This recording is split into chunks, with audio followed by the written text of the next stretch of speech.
أشهد أن لا إله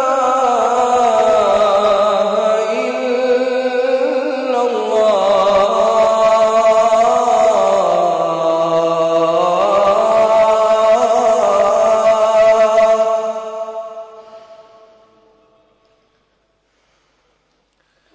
أشهد أن لا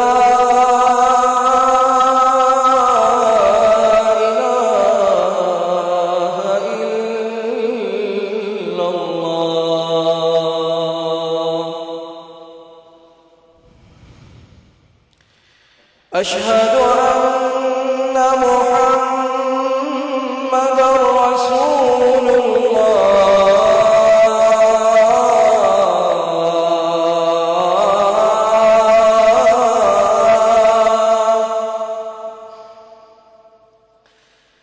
أشهد أن محمدًا رسول الله.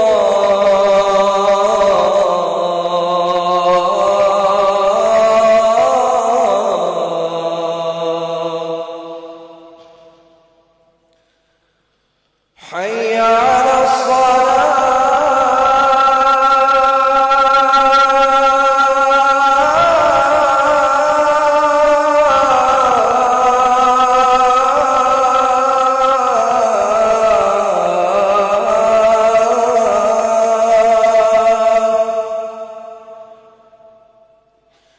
حي على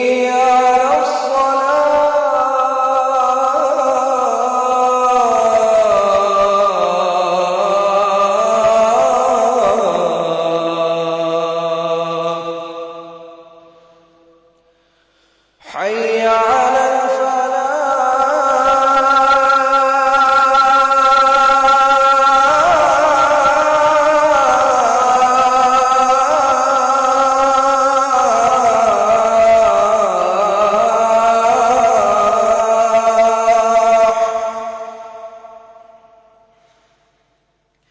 حي على الفلاح.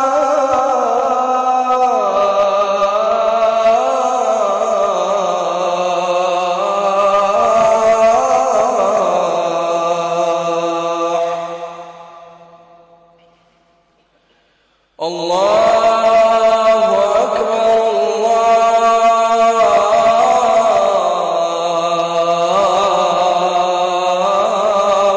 أكبر. لا إله إلا الله.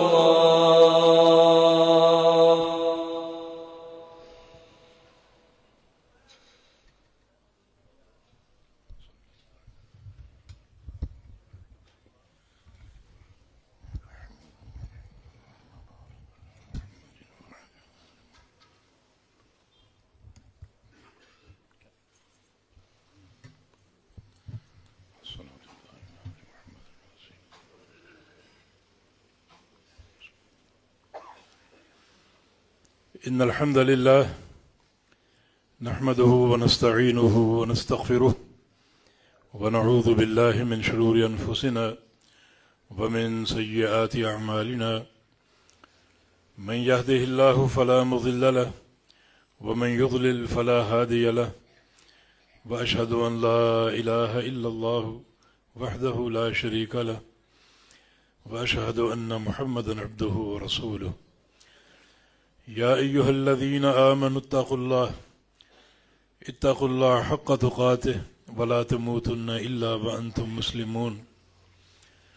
يا أيها الناس اتقوا ربكم الذي خلقكم من نفس واحدة وخلق منها زوجها وبث منهما رجالا كثيرا ونساء واتقوا الله الذي تساءلون به والأرحام إن الله كان عليكم رقيبا يا أيها الذين آمنوا اتقوا الله وقولوا قولا سديدا يصلح لكم أعمالكم ويغفر لكم ذنوبكم ومن يطع الله ورسوله فقد فاز فوزا عظيما أما بعد فإن أصدق الكلام كلام الله وأحسن الهدي هدي محمد صلى الله تعالى عليه وسلم وشر الأمور محدثاتها وكل محدثة بدعة وكل بدعة ضلالة وكل ضلالة في النار من يطع الله ورسوله فقد رشد واهتدى ومن يعص الله ورسوله فقد ضل وغوى اللهم صل على محمد وعلى آل محمد كما صليت على إبراهيم وعلى آل إبراهيم إنك حميد مجيد اللهم بارك على محمد وعلى آل محمد كما باركت على إبراهيم وعلى آل إبراهيم إنك حميد مجيد سبحانك لا علم لنا إلا ما علمتنا إنك أنت العليم الحكيم رب اشرح لي صدري ويسر لي أمري واحلل عقدة من لساني يفقهوا قولي لقد قال الله سبحانه وتعالى أعوذ بالله من الشيطان الرجيم من همزه ونفخه ونفثه بسم الله الرحمن الرحيم يا أيها الناس اتقوا ربكم إن زلزلة الساعة شيء عظيم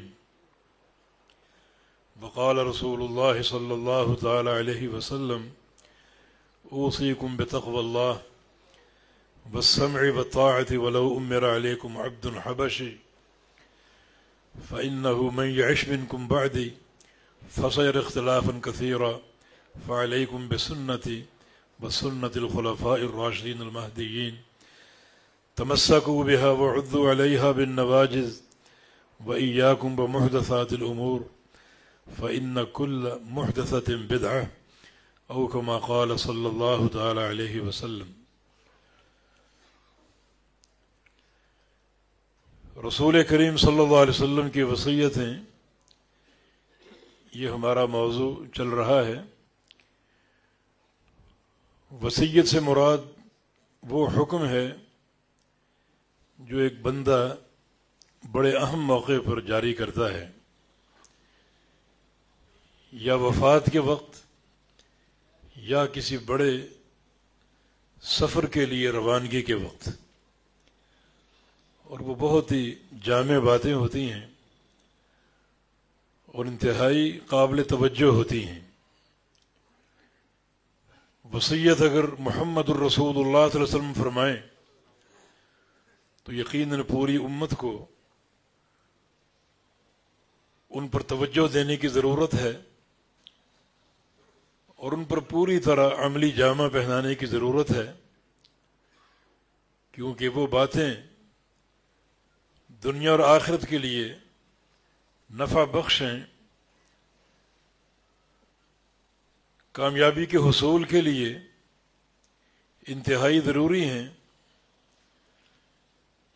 اختصار کو ملحوظ رکھتے ہوئے نبی علیہ السلام کی وصیتیں، ان میں جامع بات جو ہے وہ کتاب و سنت کی پیروی کی بات ہے۔ ہمیشہ ہر موڑ پہ قرآن و حدیث کو تھامے رکھو، جیسا کہ صحیح مسلم کی حدیث، حجۃ الوداع سے فارغ ہو کر آپ واپس لوٹ رہے تھے تو خم ایک پانی کا چشمہ وہاں اپنے پڑاؤ ڈالا اور صحابہ کرام کو جمع کیا اور ایک طویل خطبہ ارشاد فرمایا۔ اس میں یہ بات آپ نے ارشاد فرمائی کہ انی تارکن فیکم ثقلین، کہ میں تمہارے بیچ دو بڑی بوجھل چیزیں چھوڑ کر جا رہا ہوں، بہت ہی بھاری، بہت ہی وزنی وہ میری امانتیں ہیں جو تمہیں سونپے جا رہا ہوں۔ ان کا تم نے خیال رکھنا ہے. ایک کتاب اللہ ہے اور دوسرا میرے اہل بیت ہیں. کتاب اللہ اور سنت رسول اللہ آپس میں لازم ملزوم ہیں. کتاب اللہ سنت رسول اللہ کے بغیر نامکمل ہے اور سنت رسول اللہ کتاب اللہ کے بغیر نامکمل ہے. دونوں آپس میں لازم ملزوم ہیں.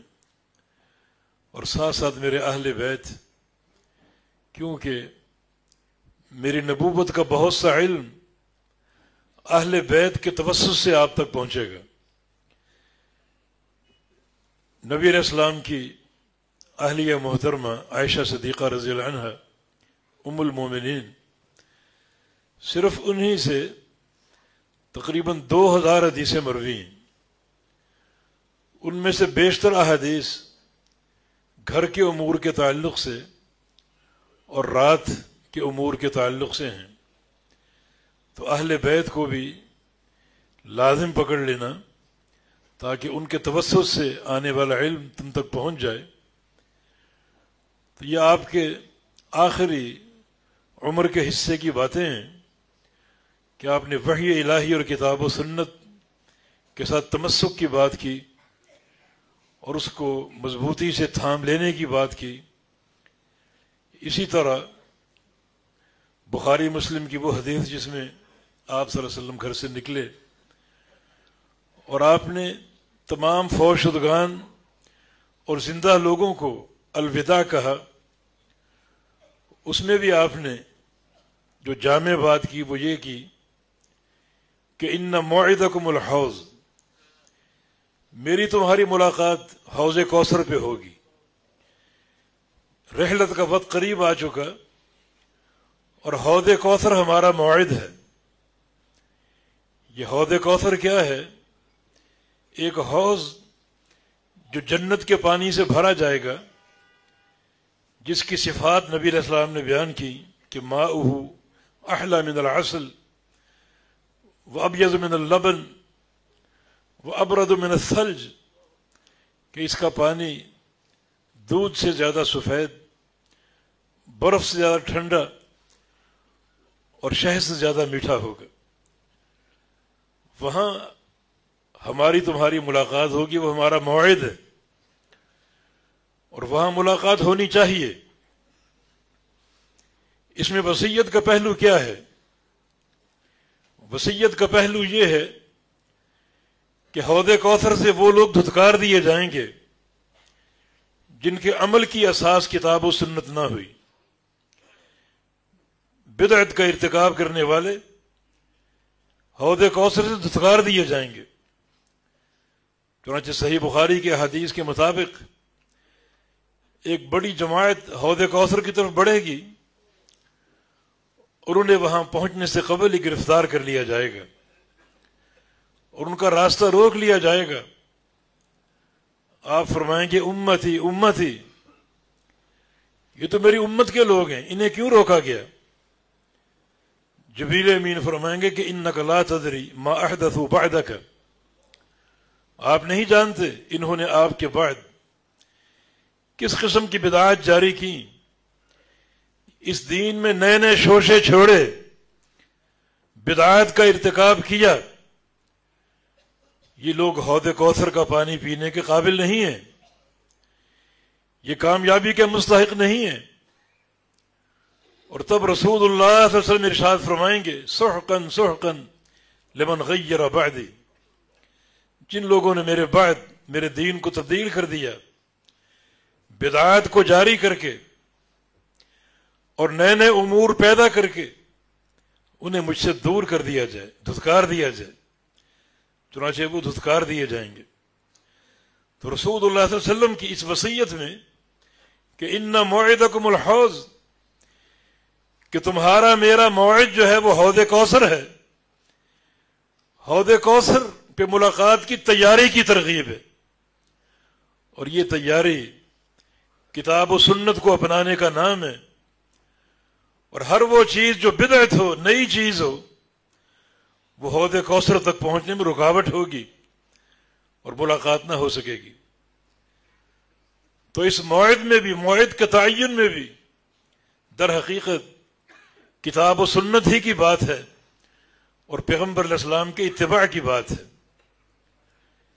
ایک موقع پر نبی علیہ السلام کی وصیت طویل حدیث ہے مسند احمد کی، اس میں یہ الفاظ بھی ہیں کہ انی اعطیت یا انی اوتیت جوامع الکلم بفواتحہ بخواتمہ، اللہ تعالیٰ کی طرف سے مجھے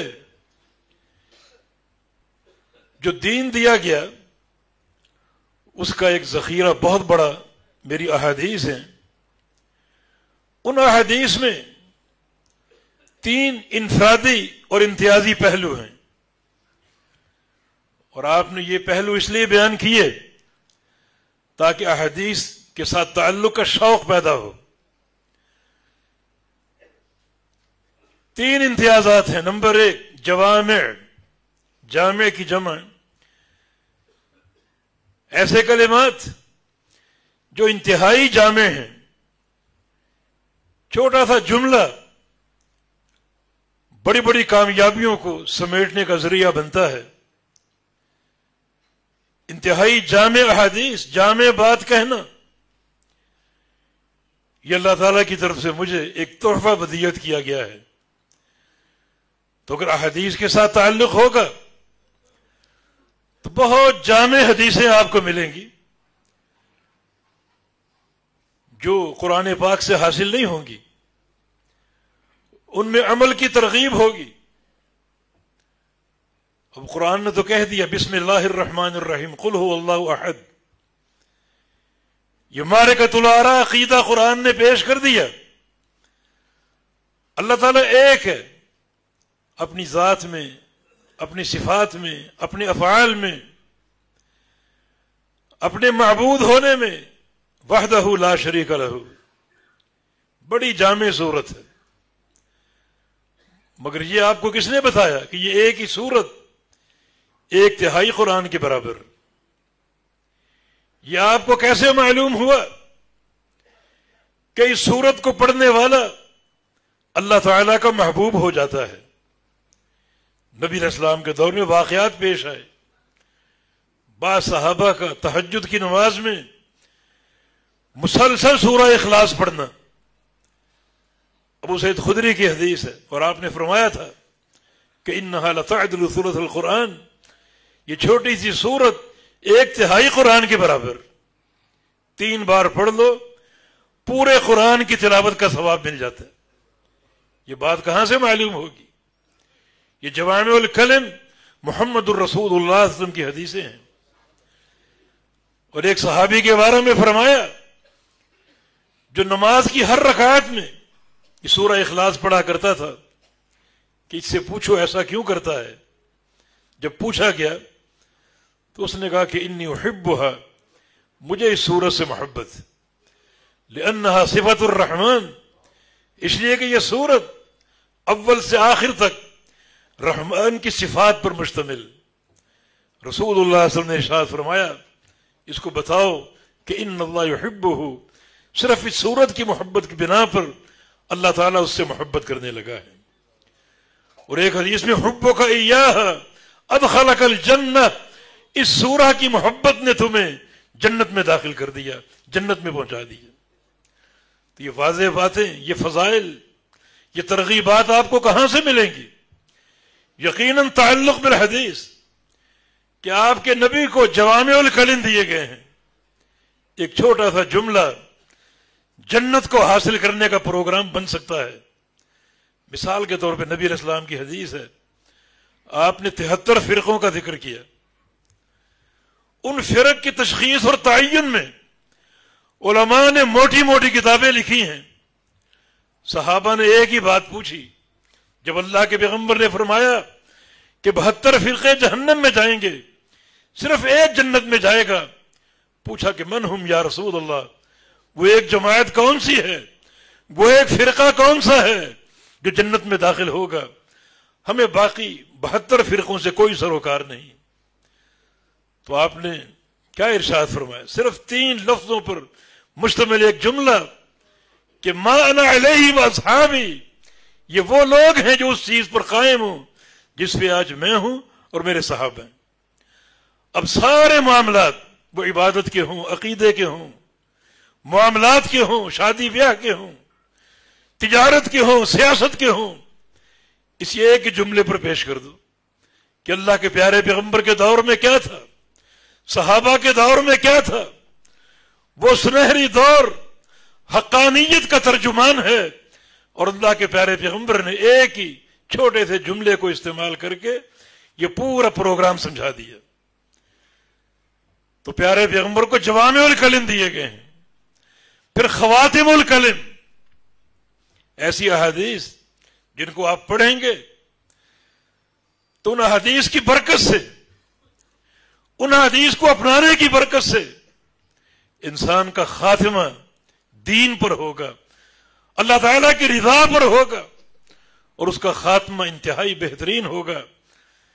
ایسی ایسی احادیث آپ کے سامنے آئیں گی جو خواتم قرار پاتی ہیں کہ جن پر عملی جامہ پہنانے سے انسان کا خاتمہ بہتر ہوگا۔ اور نبی علیہ السلام کا ارشاد گرامی، انما الاعمال بالخواتیم، بے شک سارے اعمال کی بہتری اور قبولیت انسان کے خاتمے پر ہے۔ سلف صالحین کی آنکھوں کو سب سے زیادہ اس تصور نے رلایا کہ ہمارا خاتمہ کیسا ہوگا۔ خاتمے پر انسان کی کامیابی یا ناکامی کا دار و مدار ہے۔ ایک انسان زندگی پر اچھے عمل کرتا ہے اور عین خاتمے کے وقت گناہ کر بیٹھتا ہے، اور وہ گناہ اس کی نیکیوں کو برباد کر دیتا ہے اور وہ جہنم میں داخل ہو جاتا ہے۔ اور ایک انسان زندگی بھر نیک اعمال کرتا ہے، برے اعمال کرتا ہے، اور عین خاتمے کے وقت اچھا عمل کر بیٹھتا اللہ کی توفیق سے، اور اس کی ایک ہی نیکی اس کے گناہوں پر غالب آ جاتی ہے اور وہ جنت کے داخلے کا مستحق قرار پاتا ہے۔ تو خاتمے کی بڑی اہمیت ہے۔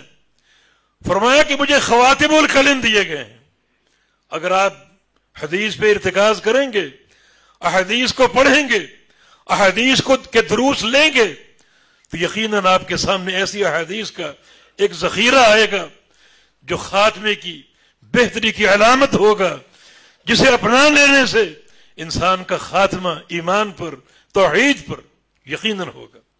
نبی علیہ السلام کی حدیث ہے، من مات وهو يعلم انه لا الہ الا اللہ دخل الجنہ۔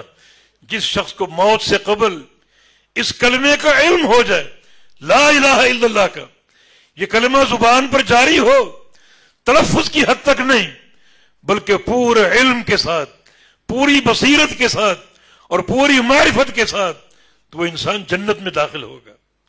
یہ حدیث انسان کے حسن خاتمہ کی ایک بہترین دلیل ہے، جس میں یہ پہلو موجود ہے کہ اس کلمے پر توجہ دی جائے، اس کو پڑھا جائے، خوب پڑھا جائے۔ اللہ کے پیغمبر کا فرمان بھی ہے، افضل الذکر لا الہ الا اللہ، سب سے بہترین ذکر جو ہے وہ لا الہ الا اللہ ہے۔ نبی علیہ السلام کی ایک حدیث ہے کہ 100 بار اگر کوئی لا الہ الا اللہ پڑھ لے، اللہ تعالیٰ اس کو اتنا اجر دے گا جیسے اس نے 100 اونٹ اللہ کی راہ میں صدقہ کر دیے۔ عظیم الشان یہ احادیث جن میں رغائب اور فضائل موجود ہیں، اور یہ حسن خاتمہ کا ایک بہترین ذریعہ، جس کا تقاضا یہ ہے کہ پوری زندگی اس کلمے کو سامنے رکھو، اس پر توجہ دو، اس کی تفسیر معلوم کرو، اس کلمے کے احکام جاننے کی کوشش کرو، اور وہ امور جو کلمے کو توڑ دیتے ہیں، انسان کے ایمان کو توڑ دیتے ہیں، ان امور کو پہچاننے کی کوشش کرو تاکہ کلمے کی صحیح معرفت پر قائم رہو، اور یہ معرفت موت تک موجود ہو۔ اور پیارے پیغمبر کا فرمان، صحیح مسلم کی حدیث، کہ جس شخص کو موت سے قبل اس کلمے کا صحیح علم ہو گیا اور اس کی موت اس کلمے کی معرفت پر آئی، یقیناً وہ جنت میں داخل ہوگا۔ اسی طرح فرمایا کہ میری احادیث کا ایک خاصہ یہ بھی ہے، ایک امتیازی پہلو یہ بھی ہے کہ یہ فواتح ہے، فواتح الکلم، فواتح فاتحہ کی جمع، اور فاتحہ کا معنی کھولنے والا۔ میری احادیث میں ایسا ایک وافر ذخیرہ آپ کو ملے گا جن پر آپ عمل کریں تو جنت کے دروازے کھل جائیں گے. جن کو آپ اپنائیں تو اللہ تعالیٰ آسمان کے رحمت کے دروازے آپ کے لیے کھول دے. فواتح الکلم کا ذخیرہ آپ کے سامنے آئے گا نبی علیہ السلام کے فرمان کے مطابق. جیسے نبی علیہ السلام کی حدیث اسی کلمہ لا الہ الا اللہ کے لیے فرمایا کہ لا الہ الا اللہ مفتاح الجنہ، یہ کلمہ جنت کی چابی ہے. جو شخص کلمے کو اختیار کر لے، اسے بار بار پڑھے اور سمجھے، اپنی عملی زندگی کا حصہ بنا لے، یقیناً یہ کلمہ اس کے لیے جنت کے دروازے کھول دے گا. عقبہ بن عامر فرماتے ہیں بکریاں چرا رہا تھا، اچانک اللہ کے پیارے پیغمبر کی یاد آ گئی اور دل میں ایک اداسی پیدا ہو گئی. سوچا کہ جلد میرا وقت ختم ہو، بکریاں باندھوں اور اللہ کے پیارے پیغمبر کی خدمت میں حاضر ہو جاؤں. وقت ختم ہوا، بکریاں پہنچا دیں اپنی منزل پہ اور اللہ کے پیغمبر کی تلاش میں نکلا. سب سے پہلے مسجد میں دیکھا امام الانبیاء مسجد میں تشریف فرما تھے. صحابہ کی ایک جماعت سامنے بیٹھی ہے. میری خوشی کی انتہا نہ رہی کہ میں نے منزل پا لی. چنانچہ مجلس میں آ کر میں بھی شریک ہو گیا. اس وقت رسول اللہ صلی اللہ علیہ وسلم ایک حدیث ارشاد فرما رہے تھے. وہ حدیث یہ تھی من توضأ فاحسن الوضوء ثم صلى ركعتين غفر له ما تقدم من ذنبه. جو شخص اچھا وضو کر لے اور پھر 2 رکعت نماز پڑھ لے،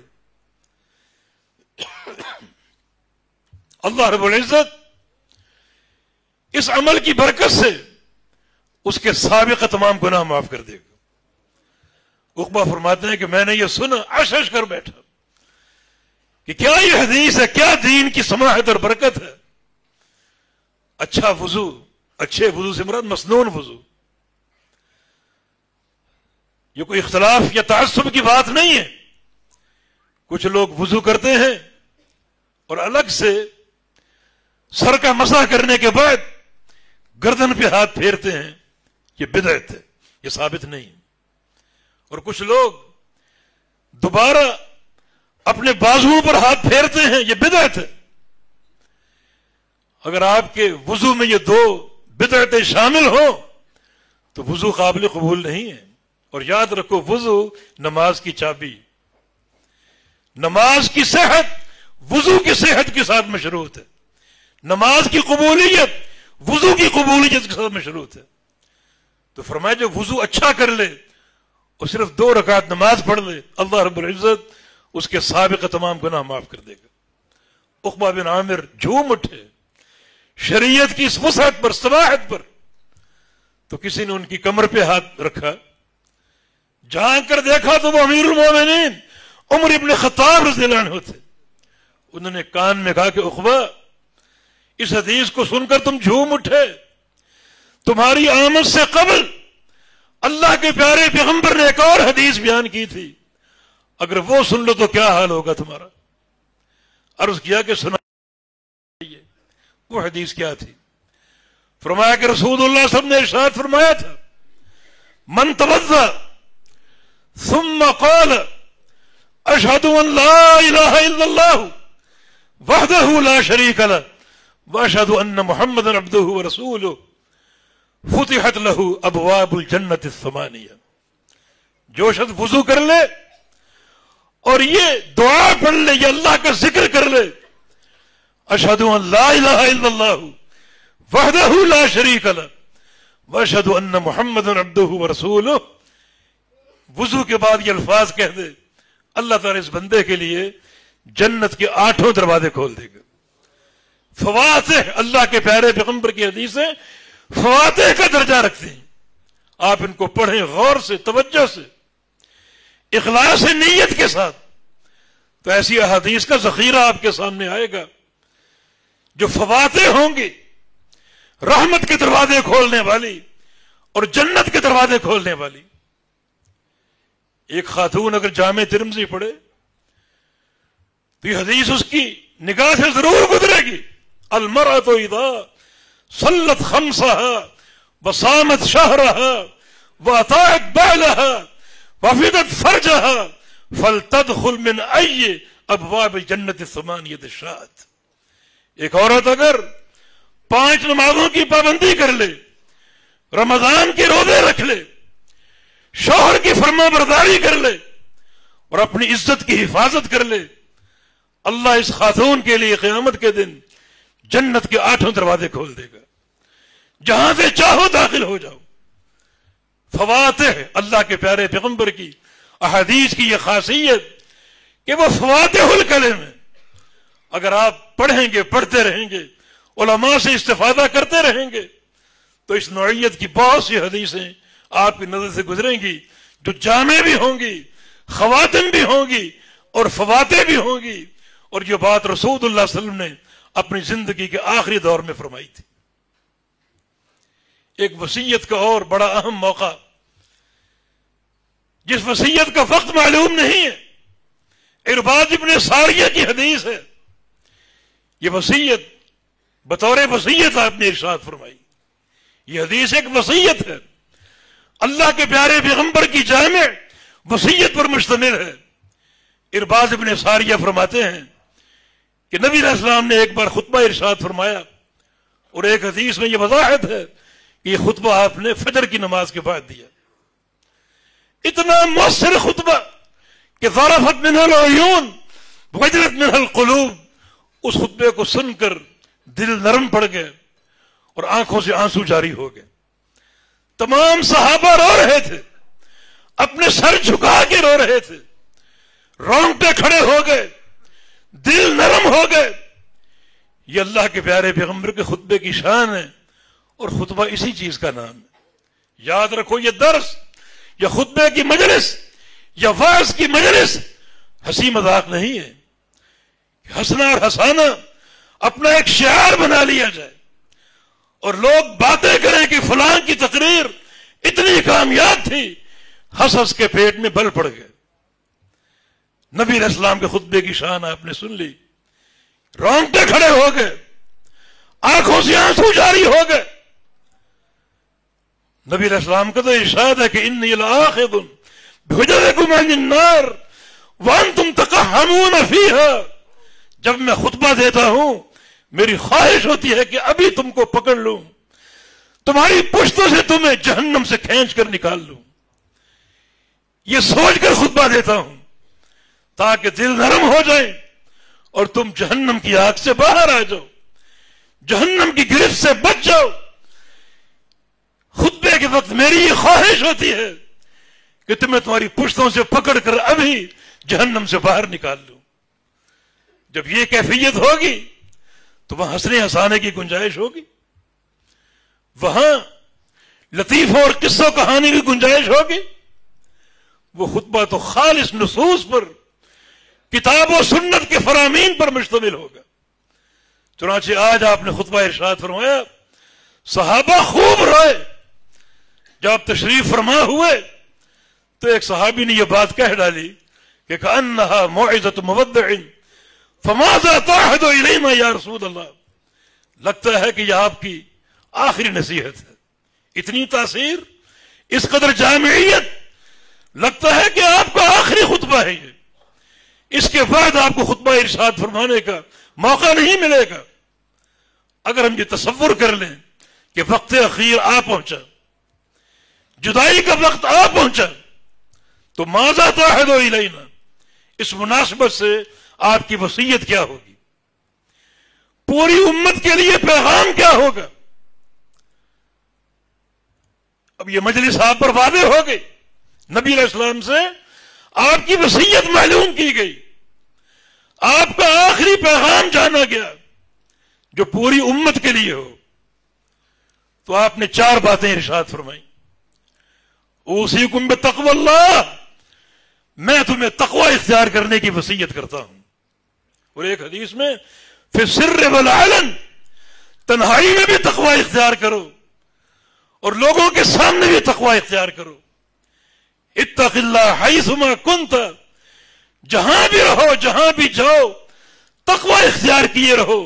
سفر ہو، حضر ہو، خلوت ہو، جلوت ہو، صحت ہو، مرض ہو، مسجد ہو یا گھر ہو یا بازار ہو، جہاں بھی ہو تقوی کے ساتھ رہو. یہ بڑی ایک جامع وصیت ہے جو اللہ تعالی نے تمام اولین و آخرین کو ارشاد فرمائی ہے. قرآن حکیم میں یہ بات معلوم ہے.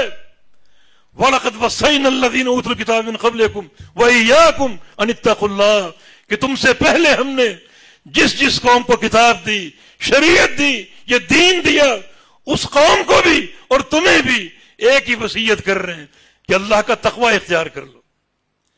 تقوی پر لمبی بات ہو سکتی ہے، سرگز یہ بات کافی ہے کہ تقوی یہ ہے کہ اپنے اور گناہوں کے درمیان ایک اونچی دیوار تعمیر کر لو کہ اس دیوار کو عبور کر کے اس گناہ تک پہنچنا ممکن نہ ہو. اور یہ دیوار آگے بھی ہو، پیچھے بھی ہو، دائیں بھی ہو اور بائیں بھی ہو. کیونکہ شیطان جب راندا گیا تھا تو اس نے اکڑ کر یہ بات کہی تھی کہ میں تیرے بندوں کو گمراہ کروں گا، اپنا راستہ سجا کر پیش کروں گا. ثم لآتینہم من بین ایدیہم ومن خلفہم وعن ایمانہم وعن شمائلہم. پھر آگے سے آؤں گا، پیچھے سے آؤں گا، دائیں سے آؤں گا اور بائیں سے آؤں گا. چاروں طرف گناہوں کے جال بندوں گا. تقوی یہ ہے کہ چاروں طرف اونچی فصیلیں تعمیر کر لو، اونچی دیواریں تعمیر کر لو. شیطان کی شیطنت اپنے شباب پر ہوگی، اس سے بچاؤ کے لیے اور تحفظ کے لیے اور تقوی کے نور سے آراستہ ہونے کے لیے اتنی اونچی دیوار بنا لو کہ اس کو عبور کر کے گناہ تک پہنچنا ممکن نہ ہو. کوئی معصیت سامنے آ جائے تو اللہ کے خوف کے تصور سے کانپ اٹھو کہ اللہ دیکھ رہا ہے. کوئی معصیت سامنے آ جائے تو جہنم کا خوف اپنے اندر پیدا کرو کہ جہنم کی آگ بڑی ہولناک ہے، اس گناہ کی یہ سزا ہے، یہ سزا کیسے بھگتوں گا. تو یہ تقوی کا عالم یہی ہے کہ اپنے چاروں طرف، کیونکہ چاروں طرف شیطان کی شرارتوں کے جال ہیں، ان سے بچاؤ کے لیے اور تحفظ اختیار کرنے کے لیے اتنی اونچی دیواریں بنا لو کہ ان کو پھلانگنا ممکن نہ ہو، ان گناہوں تک پہنچنا ممکن نہ ہو. یہ تقوی کی وصیت آپ نے فرمائی، بڑی جامع وصیت جس پر کامیابی کا مدار ہے. بتزودوا فإن خیر الزاد التقوی.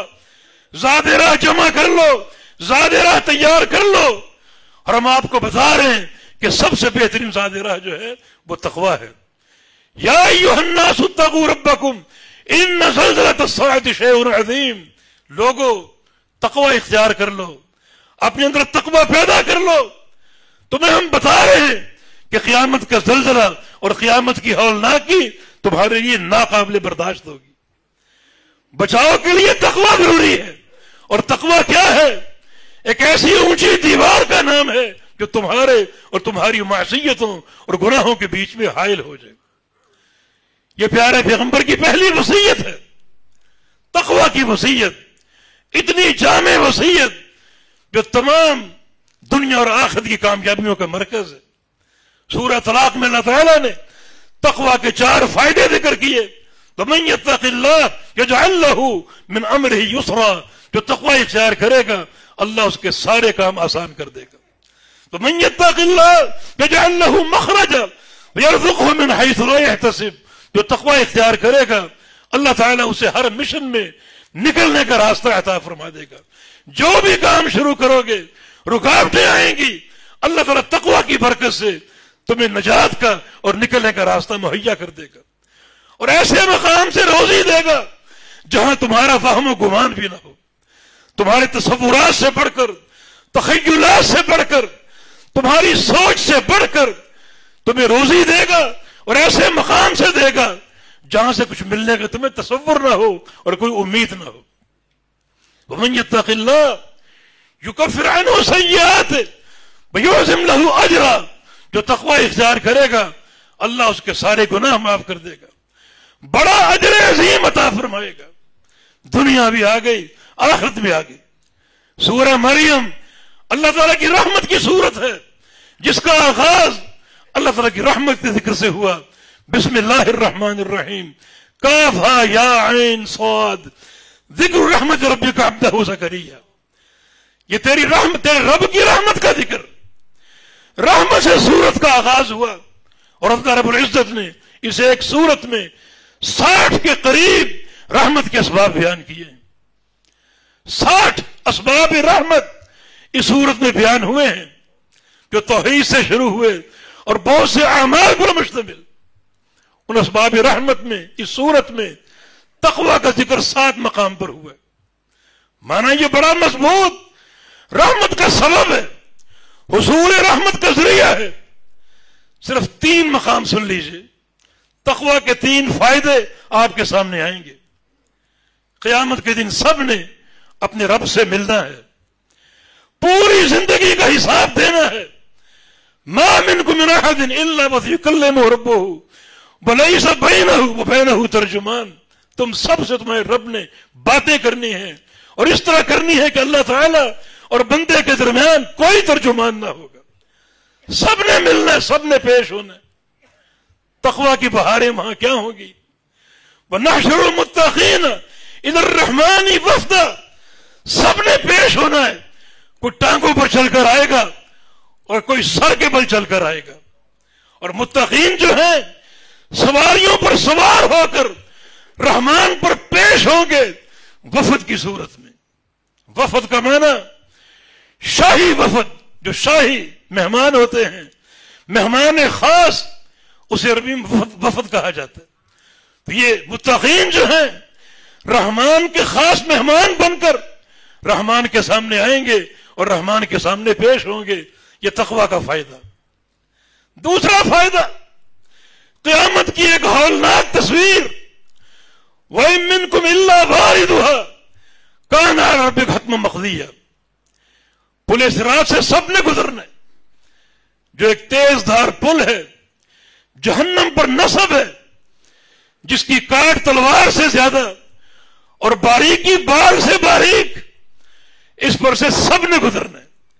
جو پل صراط پر سے گزرنے کا مرحلہ آئے گا، اللہ تعالی سفارش کرنے والوں کے لیے سفارش کا راستہ کھول دے گا، سفارش کا دروازہ کھول دے گا، اور پھر سفارش شروع ہوگی لوگوں کی بخشش کے لیے. اتنا یہ مہیم مقام ہے جس پر سے بعض لوگ آندھی اور طوفان کی طرح گزریں گے، بجلی کی طرح گزریں گے، پلک جھپکنے کی طرح گزریں گے، تیز رفتار گھوڑے کی طرح گزریں گے. مختلف مراحل میں لوگ گزریں گے. کچھ ایسے بھی ہوں گے جو کھڑے نہیں ہو سکیں گے. جس طرح بچہ بیٹھ کر چلتا ہے گھٹنوں کے بل، اس طرح گزریں گے. اور کچھ کے بارے میں حدیث میں آتا ہے یتقلبون علی الصراط، پل صراط پر وہ لوٹ پوٹ ہو رہے ہوں گے جیسے کسی بچے کو اس کا باپ مارتا ہے. بچہ زمین پر لوٹ پوٹ ہوتا ہے، کروٹیں بدلتا ہے اپنے باپ کی مار سے بچنے کے لیے. کچھ لوگوں کی یہ کیفیت ہوگی. بڑا یہ ایک مہیب منظر ہے، ایک مہیب موقع ہے. اللہ تعالی نے یہ بتا دیا پل صراط سے سب کا گزر ہوگا. آگے یہ بتایا کہ نجات پانے والے کون ہیں. فرمایا کہ ثم ننجی الذین اتقوا، ان لوگوں کو نجات دیں گے جنہوں نے دنیا میں تقوی اختیار کر لیا، جن کا عالم یہ ہو، کیفیت یہ ہو، کوئی گناہ سامنے آئے تو اللہ کا خوف سامنے آ جائے، اللہ کی یاد سامنے آ جائے، جہنم کا منظر سامنے آ جائے، اس گناہ سے کنارہ کشی اختیار کر لیں، اس گناہ سے باز آ جائیں. اللہ اس قبیل کے لوگوں کو پل صراط سے نجات دے دے گا. وہ عبور کرنے میں کامیاب ہوں گے، اور جب کامیاب ہو گئے تو سامنے جنت ہوگی، جنت کا داخلہ یقینی ہوگا. یہ 2 مقامات سورہ مریم کے کہ تقوی کا فائدہ اور تقوی کی عظمت اللہ کے سامنے پیشی وفد کی صورت میں اور شاہی مہمان کی صورت میں، اور پل صراط سے گزرتے ہوئے یقینی نجات کا فائدہ. یہ تقوی کے فائدے جو پیارے پیغمبر کی وصیت کہ تم تقوی اختیار کر لو اور اپنی زندگی کو ایسے نہج پر لے آؤ، کوئی معصیت سامنے آئے تو تقوی جو ہے راستے میں دیوار بن جائے.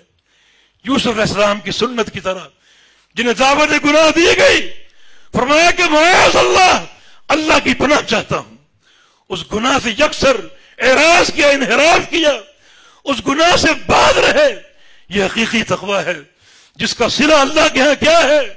سبعۃ یظلھم اللہ فی ظلہ یوم لا ظل الا ظلہ، اللہ 7 قسم کے انسانوں کو قیامت کے دن اپنے عرش کے سائے میں لے لے گا۔ ان میں سے ایک شخص وہ ہے رجل دعته امرأة ذات منصب و جمال فقال انی اخاف اللہ، وہ نوجوان جسے کسی خوبصورت عورت نے دعوت گناہ دی ہو اور وہ کہہ دے انی اخاف اللہ، مجھے تو اللہ کا ڈر ہے، اللہ کا خوف ہے، اس کا تقوی اس دعوت کی آگے دیوار بن جائے، اللہ اس نوجوان کو قیامت کے دن اپنے عرش کے سائے میں لے لے گا، جہاں بڑے بڑے بوڑھے حساب و کتاب کی الجھن میں گرفتار ہوں گے، اللہ تعالیٰ کے سامنے کھڑے ہو کر گناہوں اور نیکیوں کو گن رہے ہوں گے، وہاں یہ نوجوان جس نے اس طرح تقوی کا مظاہرہ کیا ہو اللہ کے عرش کے سائے کے نیچے ہوگا۔ تو اوصیکم بتقوی اللہ، اپنا شعار بنا لو، یہ آخرت کا زاد راہ ہے، اللہ کے پیارے پیغمبر کی ایسی وصیت جو دنیا اور آخرت دونوں جہانوں میں آپ کو تحفظ فراہم کرے گی، دونوں جہانوں میں کامیابی کا محور ہے۔ تقوی عین دین ہے، بلکہ پورے دین کی عمارت تقوی پر قائم ہوگی۔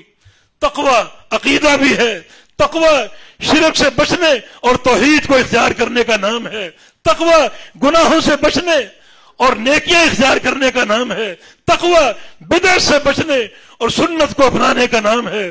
تقوی ایک ایسا وسیع لفظ ہے جو تمام دین کے مسائل پر، عقیدے پر، احکام پر، فضائل اور رغائب پر، امر و نہی پر، ہر مسئلے پر مشتمل ہے، ایک انتہائی جامع وصیت، آخرت کا زاد راہ، میدان محشر کا زاد راہ۔ دوسری وصیت آپ نے فرمائی بالسمع والطاعۃ ولو امر علیکم عبد حبشی، تمہارا امیر، تمہارا حاکم حبشہ کا سیاہ غلام کیوں نہ ہو، اس کی بات کو سنو اور اس کی اطاعت کرو۔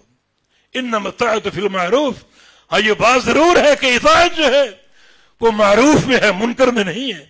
حاکم کی وہ بات ضرور مانو جو شریعت کے مطابق ہو، اور وہ بات نہ مانو جو شریعت کے خلاف ہو، لیکن بغاوت اختیار نہیں کرنی، اپنے آپ کو سمع و اطاعت کے دائرے میں رکھنا ہے۔ نبی علیہ السلام نے بڑی تاکید کے ساتھ یہ بات ارشاد فرمائی، علیکم السمع والطاعہ فی المنشط والمکرہ بالعسر والیسر، حالات جیسے بھی ہوں، تنگی ہو یا آسانی ہو، خوشی ہو یا ناراضگی ہو، تم نے اپنے حاکم حکمران کی سمع اور اطاعت کرنی ہے، اس کی بات کو سننا ہے اور اس بات کو ماننا ہے، اگر وہ شریعت کے مطابق ہے، بغاوت کا راستہ اختیار نہیں کرنا۔ اور بحمد اللہ یہی منہج اہل حدیث ہے، سلفی منہج ہے کہ ایک حاکم جیسے بھی منتخب ہو کر آ جائے، تلوار کے زور سے آئے، دھاندلی کے زور سے آئے، اگر اس کی حکومت استقرار پا چکی ہے، اس کی حکومت بن چکی ہے، قائم ہو چکی ہے، وزارتیں بن چکی ہیں، اب اس کی سمع اور اطاعت کرنی ہے، مظاہرے نہیں کرنے، دھرنے نہیں دینے، یہ دھاندلی کی پیراوار ہے، کیونکہ شریعت امن چاہتی ہے، استقرار چاہتی ہے، فتنہ نہیں چاہتی۔ اس لیے یہ بات نوٹ کر لو کہ ایک حاکم جیسے بھی آ جائے، شورائیت کے نظام سے آ جائے، ووٹوں سے آ جائے، دھاندلی سے آ جائے، تلوار کے زور سے آ جائے، اس کی حکومت اگر استقرار پا چکی، سمع و اطاعت کرو، بغاوت کا راستہ اختیار نہ کرو۔ بغاوت کی ایک ہی صورت ہے، الا ان تروا منہم کفرا بواحا، اگر اپنے حاکم میں تم کھلم کھلا کفر دیکھ لو، وہ کفر کسی تعبیر کے ساتھ نہ ہو بلکہ صریح دلیل کے ساتھ ہو، پھر تم بغاوت کا راستہ اختیار کر سکتے ہو۔ اس میں ایک شرط ہے، اور وہ شرط یہ ہے کہ حاکم کے مقابلے میں تمہیں مقاومت کی طاقت ہو، کھڑے ہونے کی طاقت ہو، مقابلہ کرنے کی طاقت ہو، اس کی فوج اور سپاہ کا تم مقابلہ کرنے کی طاقت رکھتے ہو، پھر تم نے خروج کا راستہ اختیار کرنا ہے۔ اگر نہیں ہے تو پھر نہیں، اور اگر ہے، مقاومت کی طاقت ہے، پھر خروج اور بغاوت جائز ہوگی نہیں۔ پھر بھی ایک شرط ہے، اور وہ یہ ہے کہ اس صورت میں اگر خروج کا راستہ اختیار کرو گے، کیونکہ ایک بندے کے بھی قتل ہونے کا امکان ہے، اس راستے پر اگر چلنے سے ایک انسان کے بھی قتل ہونے کا اندیشہ ہو، پھر بھی بغاوت کا راستہ اختیار کرنا ناجائز ہے، پھر بھی یہ ناجائز ہے، تو تم سمع و اطاعت کرو. تمہارا حاکم حبشہ کا سیاہ غلام کیوں نہ ہو، اس کے آزاد کٹے کیوں نہ ہو، تم نے اس کی سمع اور اطاعت کرنی ہے. یہ دین استقرار چاہتا ہے، امن و سلامتی چاہتا ہے، فتنہ نہیں چاہتا. لوگوں کے راستے کھلے رکھو، لوگوں کو تنگ نہ کرو، پریشان نہ کرو. یہ دھرنوں اور مظاہروں سے ان کے راستے بند نہ کرو، ان کی معیشت کے راستے، ان کی عبادت کے راستے، دیگر احتیاجات کے راستے انہیں تم بحال رکھو، نہ کہ ان کو تنگ کرنے کی کوشش کرو. تو سمع و اطاعت کا راستہ اختیار کرو. یہ آپ کی دوسری وصیت ہے. اور تیسری وصیت آپ نے یہ فرمائی فَإِنَّهُ مَن يَعِشْ مِنكُم بَعْدِي فَسَيَرَى اخْتِلَافًا كَثِيرًا فَعَلَيْكُم بِسُنَّتِي وَسُنَّةِ الْخُلَفَاءِ الرَّاشِدِينَ الْمَهْدِيِّينَ کہ میرے بعد تم بڑے اختلافات دیکھو گے، بڑے اختلافات دیکھو گے. ہر مسئلے میں اختلاف ہوگا، عقیدے کا مسئلہ، احکام کا مسئلہ، معاملات کا مسئلہ، سیاست کے مسائل، حاکمیت کے مسائل، امر و نہی کے مسائل، تجارت اور معیشت کے مسائل، عبادت کے مسائل، نماز کے، روزے کے، حج کے، زکوٰۃ کے، عمرہ کے، جہاد کے، ہر مسئلے میں اختلاف دیکھو گے. اور وصیت سن لو تم نے کیا کرنا ہے. اختلاف ہو تو سکتا ہے، اس میں عیب نہیں ہے، مگر عیب اس چیز میں ہے کوئی اختلاف باقی کیوں ہے، قائم کیوں ہے. جب کتاب و سنت موجود ہے تو اختلاف ختم کیوں نہیں کرتے ہو. اختلاف کا ہونا معیوب نہیں، مگر اختلاف کا بقا معیوب ہے. تمہاری صفوں میں اختلاف کیوں ہے جبکہ کتاب اللہ بھی موجود ہے اور سنت رسول اللہ بھی موجود. اب سنو، اختلافات کے خاتمے اور حل کا پروگرام کیا ہے. میری وصیت کے طور پر فعلیکم بسنتی، جن مسائل میں اختلاف ہو سب کو چھوڑ دو. یہ نہ دیکھو آپ کی برادری کیا کہتی، یہ نہ دیکھو آپ کے باپ دادا کیا کہتے ہیں، یہ نہ دیکھو آپ کے پیر و مرشد کی تعلیم کیا ہے، یہ نہ دیکھو کہ آپ کے امام کا قول کیا ہے، یہ نہ دیکھو کہ آپ کے بڑے چھوٹے کی بات کیا ہے. ساری باتیں چھوڑ دو اور چمٹ جاؤ میری سنت کے ساتھ. یہ دیکھو کہ میری سنت کیا کہتی، میری حدیث اس کا کیا پروگرام دیتی ہے. اسوہ حسنہ میں یہ بات کیسے ہے، اسے قبول کر لو، باقی ہر راستے کو چھوڑ دو. اس وصیت کا خلاصہ یہ ہے اختلاف کا ہونا معیوب نہیں، مگر اختلاف کا قائم رہنا معیوب ہے. اب جو لوگ اختلاف باقی رکھ کے بیٹھے ہوئے ہیں اسے شریعت کے فارمولہ کے تحت حل کرنے کی کوشش نہیں کرتے، وہ اللہ کے مجرم ہیں، اس دین کے باغی ہیں، اللہ کے پیارے پیغمبر کی وصیت کے منکر ہیں. آپ نے دو ٹوک فیصلہ فرما دیا. جس مسئلے میں اختلاف دیکھو ہر چیز سے کٹ جاؤ، ہر چیز کو چھوڑ دو.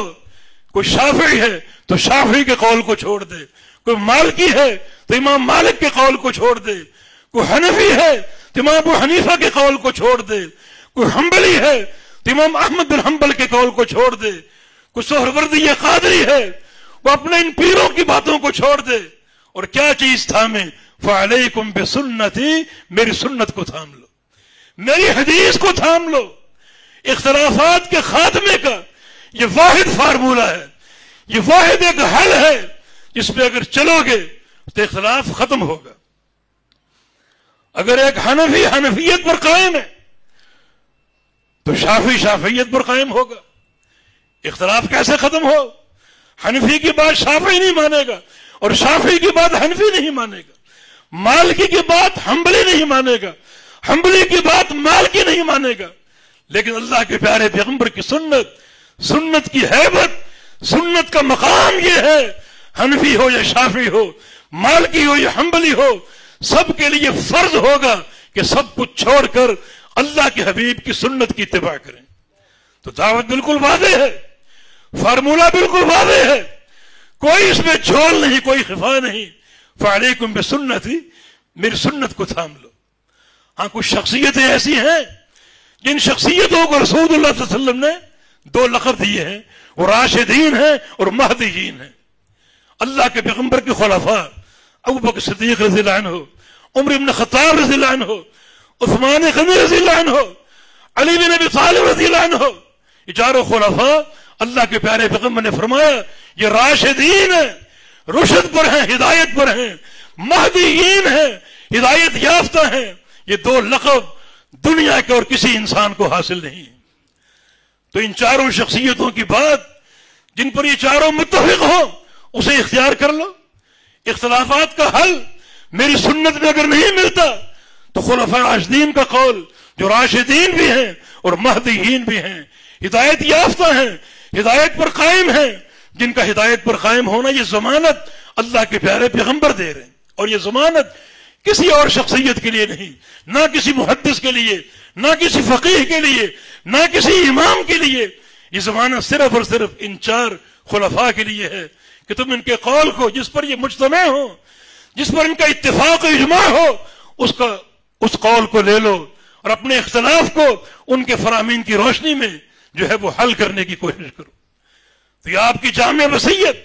آج اختلاف ہر مسئلے میں، ہر مسئلے، اور تو اور امت اس بات میں مختلف ہے، اختلاف کرتی ہے کہ اللہ کا مکان کیا ہے. اللہ اکبر، اللہ کہاں ہے؟ قرآن بار بار کہہ رہا اللہ اوپر ہے، رحمان کا عرش ہے، رحمان اپنے عرش پہ مستوی ہے، اور یہ منہج حق ہے، عقیدہ حق ہے. اس کے باوجود کوئی کہتا ہے اللہ مکان ہے، اس کی کوئی جگہ نہیں. کوئی کہتا ہے اللہ کا مستقر جو ہے مومنین کے دل ہیں. کوئی کہتا ہے اللہ نہ دائیں ہیں نہ بائیں، نہ اوپر نہ نیچے، بلکہ لا مکان ہے.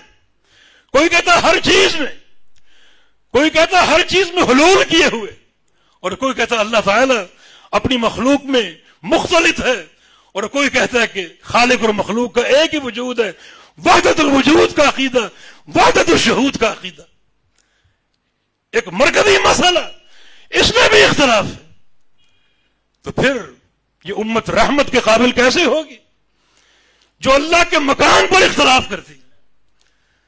اور فارمولہ بالکل واضح ہے، میری سنت کی رجوع کرو. اللہ کے پیارے پیغمبر نے لونڈی سے کیا پوچھا تھا؟ این اللہ، اللہ کہاں ہے؟ اس نے آسمان کی طرف اشارہ کیا، اللہ اوپر ہے، آسمانوں پر ہے. فرمایا کہ اعتقها فانها مؤمنہ، اس کو آزاد کر دو، یہ مومن ہے. اس ایک عقیدے پر اس کے ایمان کی گواہی دی. سنت رسول فیصلہ نہیں کر رہی، اللہ کے مکان کو واضح نہیں کر رہی، پھر اختلاف کیوں؟ پھر یہ تشدد کا راستہ کیوں؟ تو اختلاف کا ہونا معیوب نہیں، مگر کتاب و سنت کے ہوتے ہوئے اختلاف کا باقی رہنا معیوب ہے، اور یہ انتہائی خطرناک راستہ ہے. اللہ کے پیارے پیغمبر اپنی وصیت ارشاد فرما رہے ہیں کہ علیکم بسنتی، جو ہی اختلاف دیکھو ہر چیز کو چھوڑ دو، ہر قول کو چھوڑ دو، رسم و رواج کو چھوڑ دو، اور میری سنت کو تھام لو. وقت ہو چکا ہے، ایک آخری قسط کے طور پر انشاءاللہ آئندہ اس مضمون کو مکمل کریں گے اللہ کی توفیق سے. اللہ تعالی ہمیں ہر حال میں تقوی اختیار کرنے کی توفیق عطا فرما دے، تقوی کے زیور سے آراستہ رہنے کی توفیق عطا فرما دے. اللہ تعالی ہمیں کتاب و سنت کے ساتھ سچے اور صحیح تمسک کی توفیق عطا فرما دے. عقیدہ، عمل، یہ ساری چیزیں، اخلاق اور سیاست اللہ کے پیارے پیغمبر کی سنت اور آپ کے طریقے کے مطابق بن جائیں. اقول قولی ھذا واستغفر اللہ لی ولکم واخر دعوانا ان الحمد للہ رب العالمین.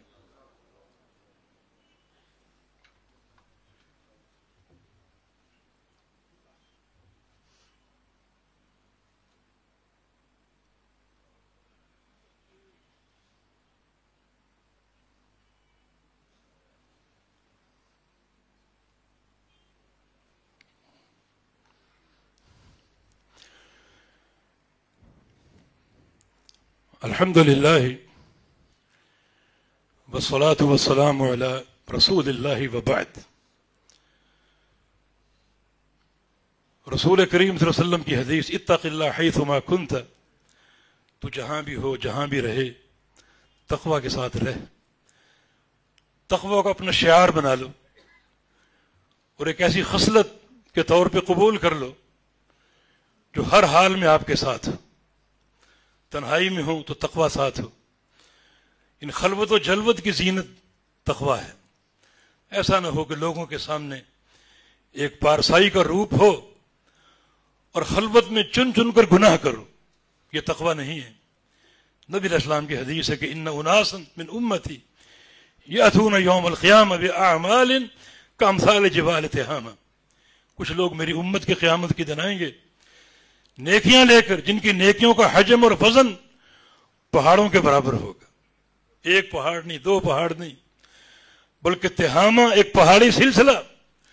کبھی آپ شمالی علاقوں میں چلے جائیں تو پہاڑی پہاڑ آپ کو دکھائی دیتے ہیں. قیامت کے دن کچھ لوگوں کی نیکیاں اس طرح پہاڑوں کی چوٹیوں کی طرح سر بلند ہوں گی. لیکن یجعلہ اللہ ہباء منثورا، اللہ تعالیٰ ان ساری نیکیوں کو ذرے بنا کر بکھیر دے گا. سب نیکیاں ضائع ہو جائیں گی، کوئی نیکی کام نہ آئے گی.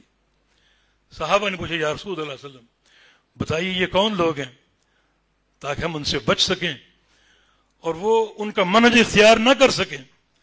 تو رسول اللہ صلی اللہ علیہ وسلم نے ارشاد فرمایا یہ وہ لوگ ہیں جو باہر نکلتے تو پارسائی کی چادر پہن لیتے. بڑے پارسا، بڑے متقی، جھکی گردن. بے گردن جھکانا کون سا تقوی ہے؟ جب ان کو دیکھو ہونٹ ہل رہے ہیں مصنوعی کہ اللہ کا ذکر ہو رہا ہے. لوگوں کے سامنے تقوی کا روپ لوگوں کو دکھانے کے لیے، اپنے سیٹھ کو، اپنے دوست کو، اپنے کاروباری پارٹنر کو بڑا پارسا ہوں. اور کانوا اذا خلوا بمحارم اللہ، جب خلوت میں جاتے ہیں تو چن چن کر گناہ کرتے ہیں، اللہ کی حدوں کو پامال کرتے ہیں. یہ دو رخی یہ عجیب انسان ہے. تنہائی میں صرف اللہ دیکھ رہا ہے تو اللہ کو دکھانے کے لیے ناپاک پہلو، گناہوں کا پہلو، اور جلوت میں لوگ دیکھ رہے ہیں لوگوں کو دکھانے کے لیے پارسائی کا پہلو. لوگوں کے لیے پارسائی، اللہ کے لیے تم نے خباثت کا پہلو رکھا ہوا ہے. جعلت اللہ احوج الناظرین. ابن قیم فرماتے ہیں کہ تم نے اللہ کو کیا بنا دیا؟ جتنے تمہیں دیکھ رہے ہیں، باپ دیکھ رہے، وزیر دیکھ رہے، صدر دیکھ رہے، گورنر دیکھ رہے، ان کو دکھانے کے لیے اچھا روپ، اللہ کو دکھانے کے لیے گناہوں کا روپ. تمام دیکھنے والوں میں تم نے اللہ تعالیٰ کو نعوذ باللہ سب سے گھٹیا سمجھ رکھا ہے. یہ تقوی ہے. تو حقیقت تقوی کیا ہے؟ فی السر والعلن. لوگوں کے سامنے ہو تو تقوی ہو، اور تنہائی ہو تو تقوی ہو. اور یہ حقیقت تقوی ہے. ایک دیوار ایسی بنا لو، اس دیوار کے ساتھ چلو پھرو کہ جو تمہارے اور تمہارے گناہوں کے بیچ ہمیشہ حائل رہے. اور یہ مختصر زندگی اسی تقوی کی اساس پر طے کر لو، کاٹ لو، تو پھر بڑے فائدے دنیا کے آخرت کے اللہ پاک عطا فرمائے گا. اللہ تعالیٰ ہمیں حقیقت تقوی کا فہم عطا فرما دے، اور مرتے دم تک اللہ تعالیٰ ہمارے قلوب کو، ہمارے ظاہر و باطن کو تقوی کے نور سے مزین کر دے اور تقوی کی زینت سے آراستہ فرما دے. ان الحمد للہ نحمدہ ونستعینہ ونستغفرہ ونعوذ باللہ من شرور انفسنا وسیئات اعمالنا من يهده الله فلا مضل له ومن يضلل فلا هادي له واشهد ان لا اله الا الله وحده لا شريك له واشهد ان محمدا عبده ورسوله. يا ايها الذين امنوا اتقوا الله حق تقاته ولا تموتن الا وانتم مسلمون. يا ايها الناس اتقوا ربكم الذي خلقكم من نفس واحده وخلق منها زوجها وبث منهما رجالا كثيرا ونساء واتقوا الله الذي تساءلون به بالارحام ان الله كان عليكم رقيبا. يا ايها الذين امنوا اتقوا الله وقولوا قولا سديدا يصلح لكم اعمالكم ويغفر لكم ذنوبكم ومن يطع الله ورسوله فقد فاز فوزا عظيما. ان الله وملائكته يصلون على النبي يا ايها الذين امنوا صلوا عليه وسلموا تسليما. اللهم صل على محمد وعلى ال محمد كما صليت على ابراهيم وعلى آل إبراهيم إنك حميد مجيد. اللهم بارك على محمد وعلى آل محمد كما باركت على إبراهيم وعلى آل إبراهيم إنك حميد مجيد. ربنا لا تؤاخذنا إن نسينا أو أخطأنا. ربنا ولا تحمل علينا إصرا كما حملته على الذين من قبلنا.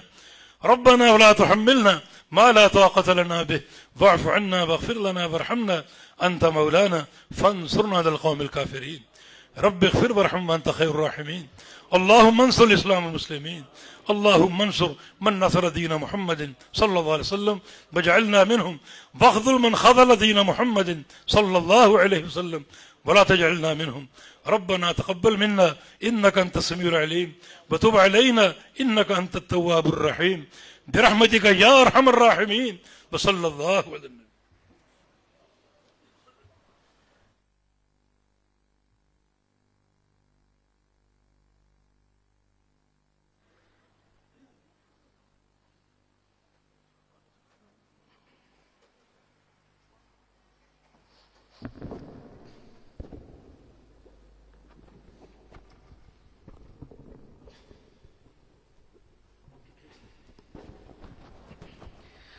الله أكبر الله أكبر أشهد أن لا إله إلا الله أشهد أن محمدا رسول الله حي على الصلاة حي على الفلاح قد قامت الصلاة قد قامت الصلاة الله أكبر الله أكبر لا إله إلا الله.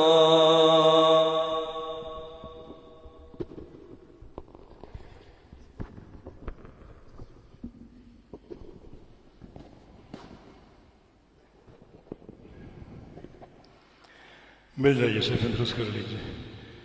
اپنے پاؤں سیدھے قبلے کی طرف کر لیں، چہرے کی طرح. پورے پاؤں ساتھ ملنے چاہیے، قدم سے قدم ملا لیں، کندھے سے کندھے ملا لیں، صفیں سیدھی کر لیں. بارک اللہ فیکم. اللہ اکبر.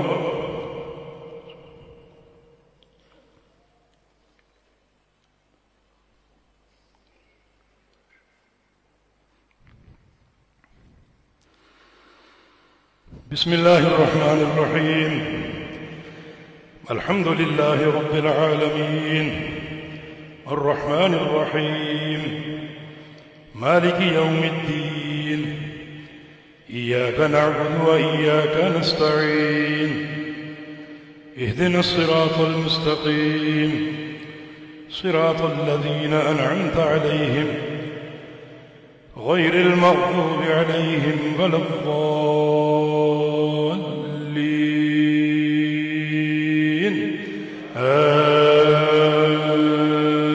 آمين.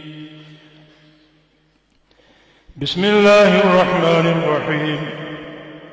سبح اسم ربك الأعلى الذي خلق فسوى والذي قدر فهدى والذي أخرج المرعى فجعله غثاء أحوى سنقرئك فلا تنسى إلا ما شاء الله إنه يعلم الجهر وما يخفى ونيسرك لليسرى فذكر إن نفعت الذكرى سيذكر من يخشى ويتجنبها الأشقى الذي يصلى النار الكبرى ثم لا يموت فيها ولا يحيى قد أفلح من تزكى وذكر اسم ربه فصلى بل تؤثرون الحياة الدنيا والآخرة خير وأبقى إن هذا لفي الصحف الأولى صحف إبراهيم وموسى. الله أكبر.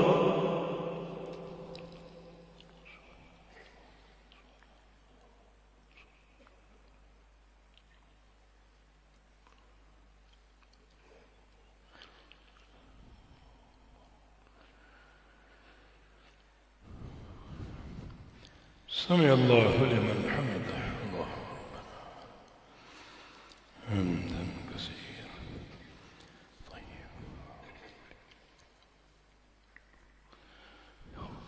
الله أكبر.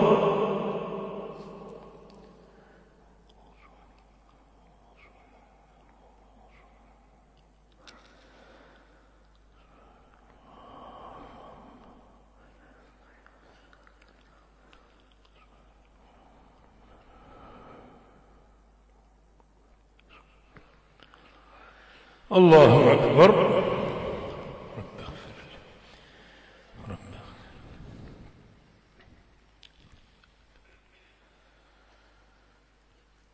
الله أكبر.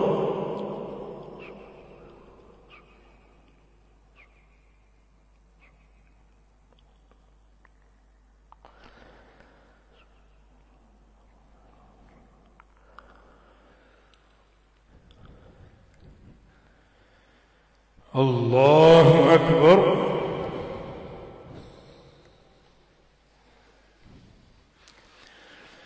بسم الله الرحمن الرحيم.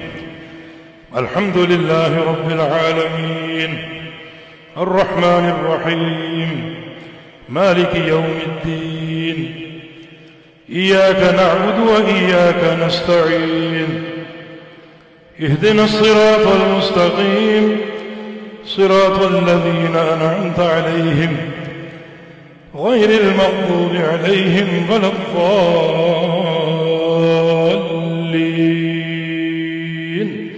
آمين.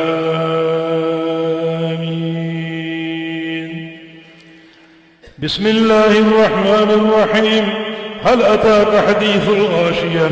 وجوه يومئذ خاشعة عاملة ناصبة تصلى نارا حامية تسقى من عين آنية ليس لهم طعام إلا من ضريع لا يسمن ولا يغني من جوع.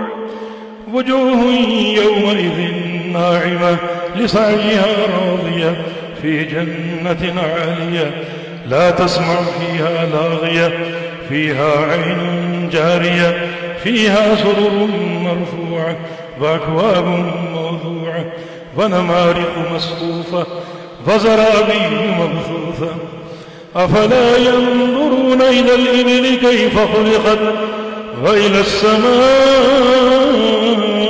كيف رفعت وإلى الجبال كيف نصبت وإلى الأرض كيف سطحت. فذكر إنما أنت مذكر لست عليهم بمسيطر إلا من تولى وكفر فيعذبه الله العذاب الأكبر. إن إلينا إيابهم ثم إن علينا حسابهم. الله أكبر.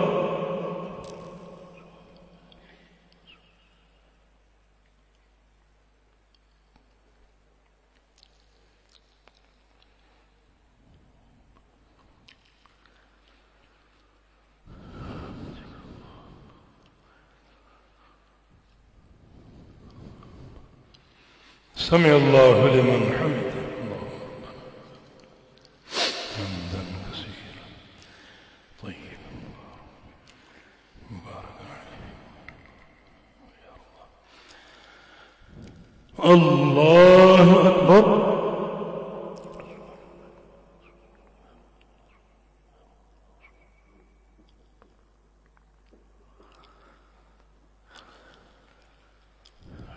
الله أكبر.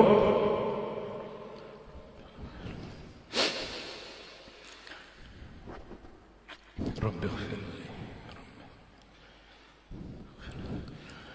الله أكبر.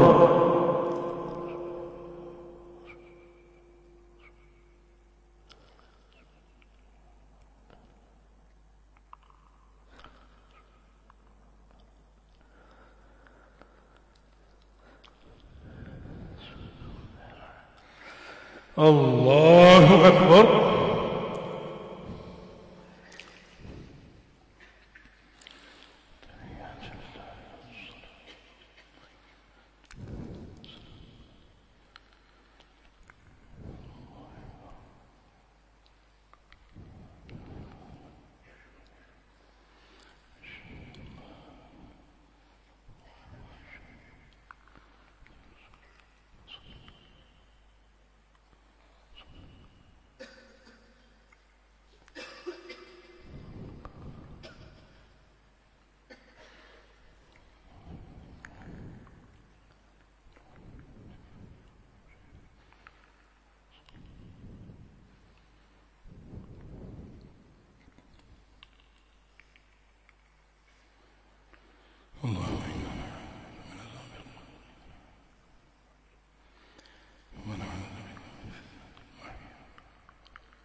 السلام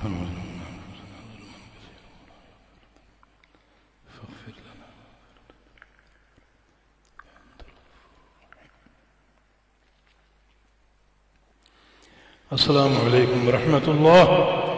السلام علیکم ورحمۃ اللہ. اللہ اکبر. استغفر اللہ. استغفر اللہ.